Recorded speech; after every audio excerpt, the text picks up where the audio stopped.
Donc il va y avoir un groupe qui va essayer de réaliser cette pièce, donc un coffret en fait. Si vous creusez d'abord la mortaise, vous réalisez la sculpture, vu qu'il y a une épaisseur de 5 mm, vous risquez de vous casser. Dans les Hautes-Alpes, on a ce secteur du Queyras qui est très particulier au niveau de l'isolement, au niveau de l'altitude également, et puis la présence de pins cymbraux et de mélèzes qui permet un travail précis du bois. Une deuxième pièce que vous allez aussi réaliser, donc c'est cette marque à pain en fait, qui est ici, qui date du XVIIIe siècle. Ce sont des objets qui sont intéressants parce que ce sont des meubles populaires et surtout ce qui est intéressant aussi c'est la recherche et de pouvoir restituer au XXIe siècle donc, des copies de ces ouvrages, quoi. Donc c'est ce coffret qu'il y a ici, donc il y a un pin cymbraux en fait, donc tout assemblé avec des queues d'aronde. On a les objets et puis le geste qu'il fallait faire pour graver, sculpter ou autre, et bien parfois on l'a perdu et là on a ce lien qui va se maintenir et qui est très heureux. Ce coffret n'est pas assemblé avec de la colle et tout parce que la colle qui était à l'époque au XVIIIe siècle c'était de la colle animale. Et pour la mettre en œuvre, forcément il fallait travailler à chaud en fait. Donc il est automatiquement assemblé avec des chevilles en fait. Défi, c'est un grand mot, mais en fait c'est de réaliser des copies de meubles qui sont exposées en fait, au muséum départemental de Gap. Donc retrouver les techniques donc anciennes d'une part et puis aussi servir des techniques modernes pour aller plus vite d'autre part. Je m'appelle Myriam Faucon, je suis menuisier ébéniste dans le Champsa. Je m'appelle Eric Faure, je viens de la ville de Grasse. Je m'appelle Jenny, je suis à Barcelonnette. Moi je m'appelle Anis Valène et je suis tapissière à Saint-Clément. Pénélope, je viens de Serre-Chevalier. Et en fait, je suis dans la peinture. Moi, je m'appelle Fred et je viens de la Haute-Vallée de l'Ubaye. Moi, c'est Maxime Nicolas, de la Roche de Rame. Je suis un passionné du mobilier de pays. Je m'appelle Bernard, je viens des Alpes-Maritimes et je suis tourneur d'art sur bois. C'est une boîte qui est monoxyle en fait. C'est-à-dire que d'une pièce de bois, on a tout fait dedans en fait. On a fait la croche pour la mettre à la ceinture. Donc la boîte à coffin, donc son nom comme l'indique, c'est une boîte qui permet donc de poser la pierre à aiguiser. Donc les personnes à l'époque s'en servaient pour aiguiser la faux. Je vais réaliser donc un transfert sur le bois à l'aide donc de mon dessin au trait et d'un papier carbone.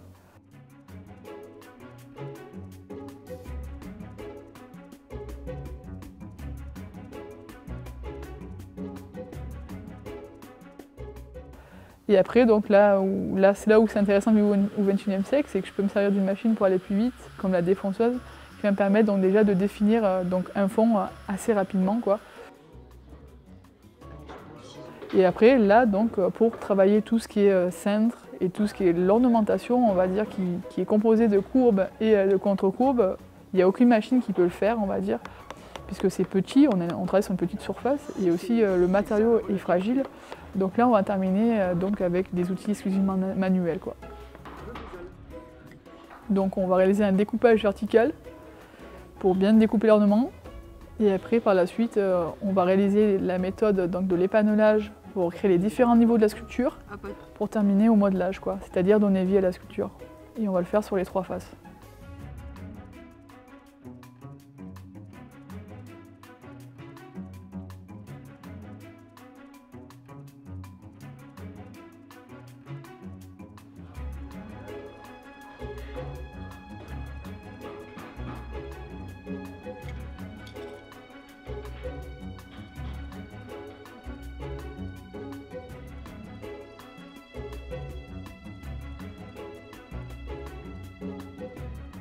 Une fois que la sculpture est terminée, donc on la racle, puisqu'une sculpture ornementale n'est jamais poncée, on va réaliser donc le dos de la boîte, qui est composé d'une languette et de courbes et de contre-courbes. Donc cette languette est d'abord défoncée mécaniquement et les courbes sont créées à l'aide de gouges.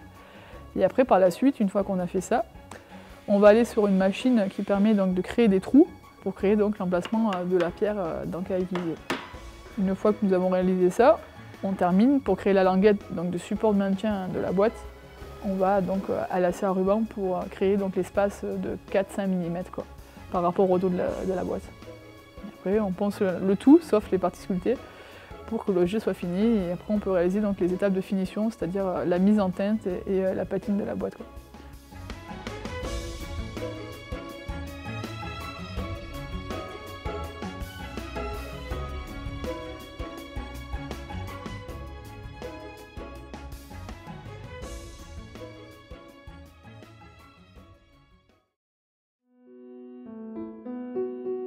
Donc une marque à pain qui est exposée au musée, donc, qui date du XVIIIe siècle. L'invention de ces objets-là avait pour but, comme son nom l'indique, de marquer le pain quand il rentrait, quand il faisait une fournée. Donc la fournée était, on va dire, commune. Et chaque famille avait sa marque à pain pour pouvoir en fait, reconnaître le pain à la sortie de la fournée. La construction de cette marque fait appel à 2 techniques. La technique donc, du tournage.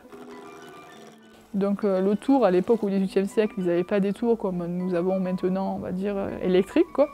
Le tour existait, mais c'était des tours à perche, quoi, actionnés avec une pédale, quoi, et un fil qui permettait donc d'entraîner le mandrin, quoi, et de réaliser donc des balustres.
Et à la technique donc, de la sculpture, donc la sculpture en coche, c'est-à-dire que là le relief est créé par enlèvement de la matière avec un outil comme un tranché ou un couteau, quoi. Il n'y a pas d'utilisation de gouge, quoi, puisque le motif est, on va dire, plus géométrique, quoi. Il y a certes des arrondis, mais ces arrondis sont creusés en V, quoi.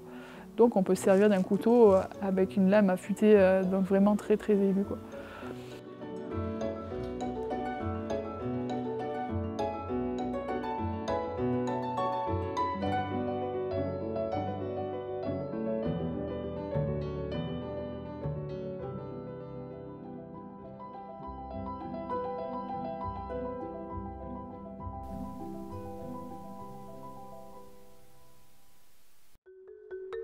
Réalisation d'un coffret, donc qui est en pince-en-bros, qui date du XVIIIe siècle, ayant comme origine Moulins-en-Queyras, qui est un village qui se trouve juste en dessous de Saint-Véran et dont la particularité était souvent de faire des ornementations, et surtout avec l'utilisation d'un registre, d'un répertoire ornemental d'inspiration de la Renaissance, quoi. Donc il faut savoir que le mobilier du Queyras, c'est qu'ils ne sont pas collés la plupart. À l'époque, l'école, la mise en œuvre était exclusivement à chaud. Il fallait avoir donc, une atmosphère comprise entre 14 et 15 degrés, quoi. D'où la création d'assemblage des queues d'aronde, qui vient d'hirondelle en fait, et qui était un assemblage qui a été inventé aux alentours de moins 6000 ans avant Jésus-Christ, donc on est en pleine période égyptienne. Et il a parcouru les siècles, il est arrivé jusqu'à nous et on s'en sert encore aussi en technique de construction, on va dire, en menuiserie, en ébénisterie, en charpente navale et tout ça.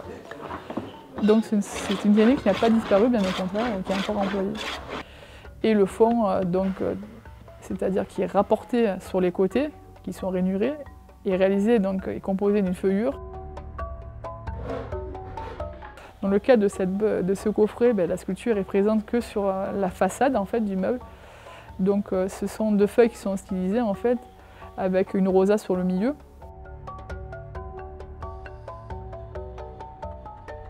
C'est du pince-en-bros. C'est un bois qui est utilisé principalement dans le Queyras pour tout ce qui est sculpture, très tendre et qui ne casse pas.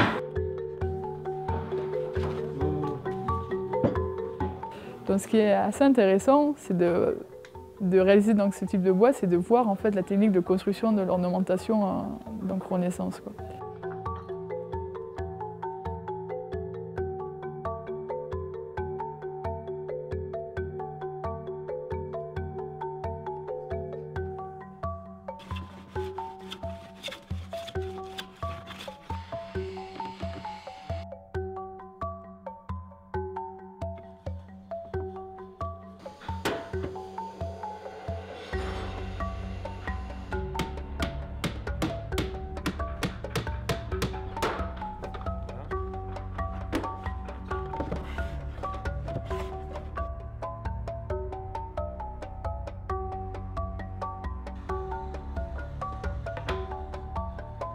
Et après, je peux procéder donc à la mise en teinte donc avec de brou de noix, avec un fond dur pour pouvoir boucher les pores. Et après, je cire donc l'ensemble.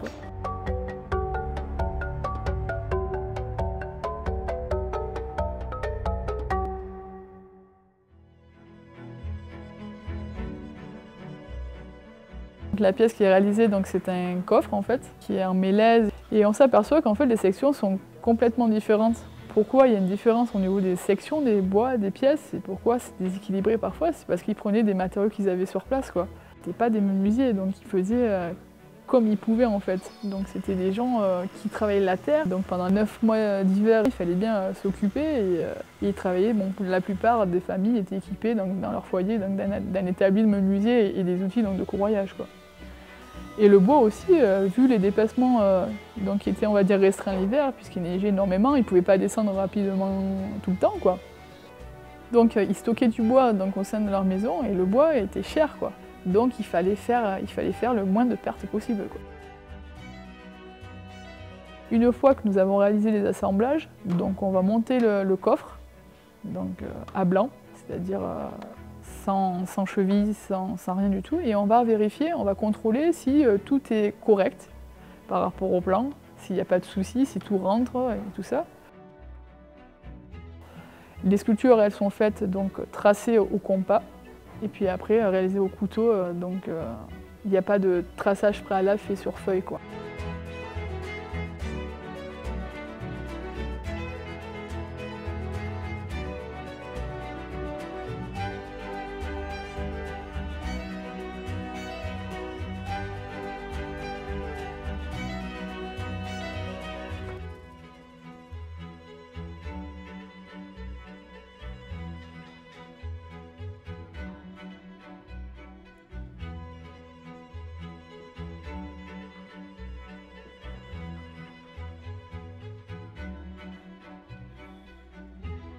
On peut terminer la réalisation du coffre par la réalisation du couvercle.